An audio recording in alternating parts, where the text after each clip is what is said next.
গত কৰিম। আজি আমাৰ কেবিনেটে ৰূপসী বিমানবন্দৰটোক গুৰুদেৱ কালীচৰণ ব্ৰহ্ম বিমানবন্দৰ নামেৰে নামাকৰণ কৰিবলৈ ভাৰত চৰকাৰক অনুৰোধ কৰাৰ বাবে সিদ্ধান্ত লৈছে।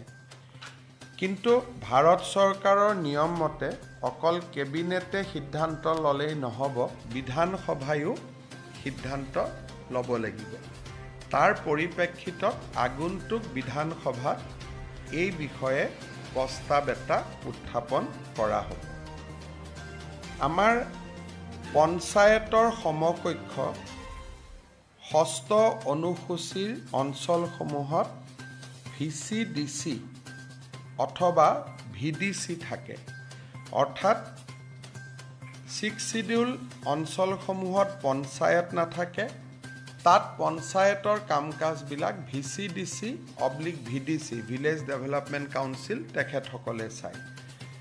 অসমত BTCত 420টা VCDC আছে, 28টা VDC ডিমা হাছাওত আছে আৰু 26টা VDC কাৰ্বি আলং আৰু ৱেষ্ট কাৰ্বি আলং জিলাত আছে। এই VCDC আৰু VDC সকলৰ সচিব পদটো ইমান দিনে নাছিলে।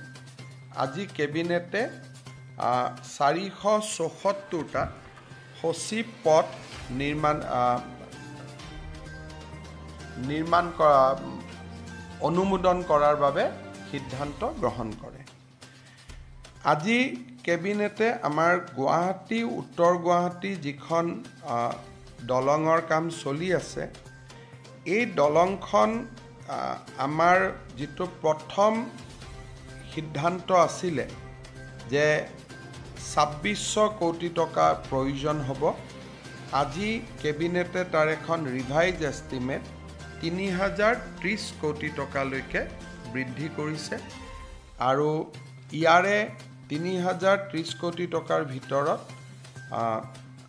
বেছিভাগ টকা নিউ ডেভেলপমেণ্ট বেংকৰ পৰা আহিব। ৰাজ্য চৰকাৰৰ শ্বেয়াৰ 164 কোটি টকা হ'ব আৰু আমি আশা কৰিছোঁ যে 2025 চনৰ জুন মাহত আমি ষ্টেট যিখন গুৱাহাটী উত্তৰ গুৱাহাটীৰ ব্ৰিজ সেইখন আমি সম্পূৰ্ণ কৰিব পাৰিম।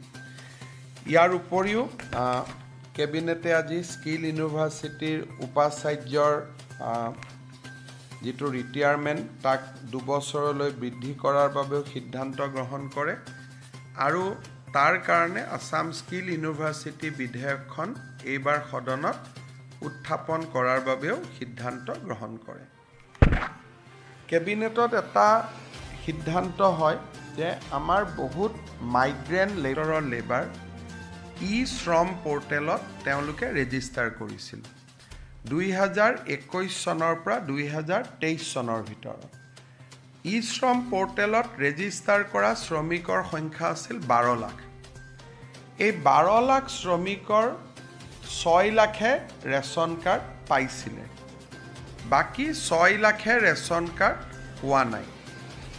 আজি আমি কেবিনেটত আলোচনা কৰি এই ব্যক্তিসকল যদি সঁচাকৈয়ে আনঅৰ্গেনাইজ লেবাৰ হয় আৰু সঁচাকৈয়ে যদি তেওঁলোকে 2023 চনৰ এপ্ৰিলৰ আগতে, বহুতে 2 এদিনত নতুনকৈ পঞ্জীয়ন কৰিছে, সেইটো নহয়, 2023 চনৰ এপ্ৰিলৰ আগত যদি পঞ্জীয়ন কৰিছিলে আৰু তেওঁলোক যদি ৰেচন কাৰ্ড পোৱাৰ যোগ্যতা আদাৰৱাইজ যোগ্যতা আছে, তেনেকুৱা 6 লাখ পৰিয়ালক আমি নতুনকৈ ৰেচন কাৰ্ড দিবৰ বাবে আজি কেবিনেটে এটা সিদ্ধান্ত গ্ৰহণ কৰিছে আৰু মই ভাবোঁ যে যিসকলে 23 চনৰ এপ্ৰিলৰ আগতে শ্ৰম পৰ্টেলত নিজক পঞ্জীয়ন কৰিছিলে তেওঁলোকে ৰেচন কাৰ্ডৰ বাবে আবেদন কৰিব পাৰে, কিন্তু নতুনকৈ শ্ৰম পৰ্টেলত পঞ্জীয়ন কৰি ৰেচন কাৰ্ডৰ বাবে আবেদন কৰিব নোৱাৰিব। এইখিনি আমাৰ কেবিনেটত লোৱা সিদ্ধান্ত। এতিয়া আমি জিলা আয়ুক্তসকলৰ সভাত গ্ৰহণ কৰা কেইটামান সিদ্ধান্তৰ বিষয়ে আপোনালোকক অৱগত কৰিব খুজিছোঁ। সেই ইণ্টাৰভিউটো সমাপ্তি হ'ল। এতিয়া 1:2 অৰ্থাৎ প্ৰথম বছৰ আমি 30,000 লোকক যুৱক যুৱতীকে সহায়টো কৰিম আৰু তাৰ পিছত আমি আৰু 70,000 ল'ৰা ছোৱালীক কৰিম দ্বিতীয় পৰ্যায়।